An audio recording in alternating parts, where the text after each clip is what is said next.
தேர்தல் முடிஞ்சதுக்கப்புறமா தலைவராவார் அப்படிங்கிறத பற்றிலாம் நம்ம இப்போவே டிசைட் பண்ண முடியாது. ஏன்னா இப்போவே அவர் ஏன் தலைவர் பதவியிலேருந்து நீக்கினாங்க அப்படிங்கிறதுக்கு நம்மளுக்கு முழுமையான பதில் இல்லை.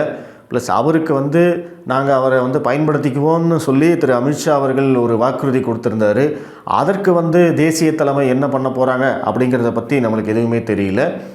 ப்ளஸ் தேர்தல் வரும்போது திரு அண்ணாமலை அவர்கள் வேட்பாளராக நிற்பாரா அப்படிங்கிறதே ஒரு மிகப்பெரிய கேள்வி. வேட்பாளராக நின்னாங்க அப்படின்னா அதிமுக அவரை ஜெயிக்க வைப்பாங்களா அப்படிங்கிறது இருக்குது.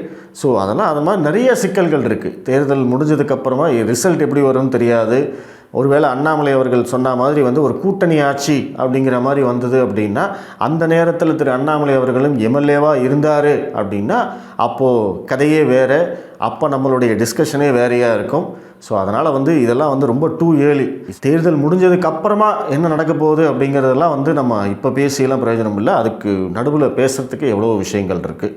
ஸோ அதனால் அதெல்லாம் தேவையில்லாத சர்ச்சைகள் அப்படின்னு தான் நான் சொல்கிறேன்.